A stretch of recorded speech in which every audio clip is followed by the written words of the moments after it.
Hello friends, Assalamu alaikum and welcome back to Learning to Speak English. Today we are going to begin lesson number 22 clauses, but before we start I would like to remind you, do remember to like, subscribe and press on the bell icon for more of my videos. Lesson number 22 clauses yani shak.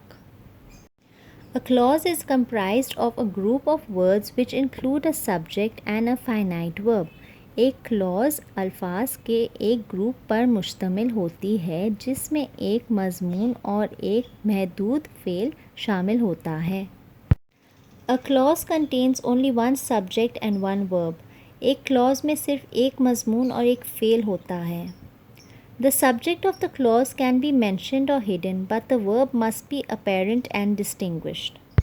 एक clause का मज़मून छुपाया या ज़िक्र किया जा सकता है लेकिन फ़ेल ज़ाहिर और मुमताज़ होना चाहिए. There are two types of clauses. शक की दो किस्में हैं. Dependent clause, मुज़ाहिर शक. Independent clause, आज़ाद शक. Independent clause, आज़ाद शक. An independent clause functions on its own to make a meaningful sentence and looks much like a regular sentence. एक आज़ाद शक बामायने जुमले बनाने के लिए अपने तौर पर काम करता है और ज़्यादातर आम जुमले की तरह दिखाई देता है. For example, he is a wise man, वो एक अक्लमंद आदमी है. आई लाइक हिम, मैं उसे पसंद करता हूँ. कैन यू डू इट, क्या आप ये कर सकते हैं. In a sentence two independent clauses can be connected by the coordinators and, but, so और नॉट, फॉर, येट. एक जुमले में कोऑर्डिनेटर के ज़रिए दो आज़ाद शक मुंसलिक की जा सकती हैं. एंड, बट, सो, और, for, not, yet. For example, I want to buy a phone but I don't have enough money. Two independent clauses. मैं एक फ़ोन ख़रीदना चाहता हूँ लेकिन मेरे पास इतने पैसे नहीं. दो आज़ाद शक. He went to London and visited the Lords.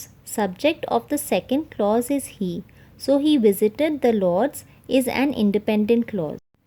वो लंदन गया और लॉर्ड्स का दौरा किया. दूसरे क्लॉज का मज़मून ही है, लिहाजा इसने लॉर्ड्स का दौरा किया. एक आज़ाद शक है. Dependent clause. A dependent clause cannot function on its own because it leaves an idea or a thought unfinished.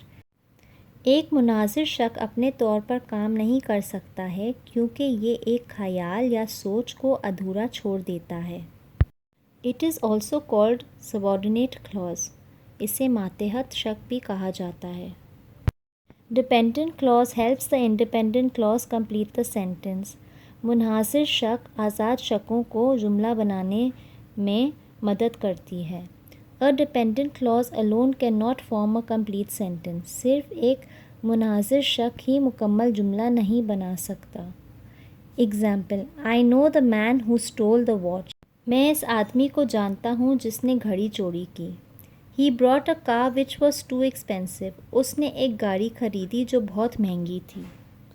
That's all for now. Thank you so much for joining me. Hope to see you in my next video. Allah Hafiz.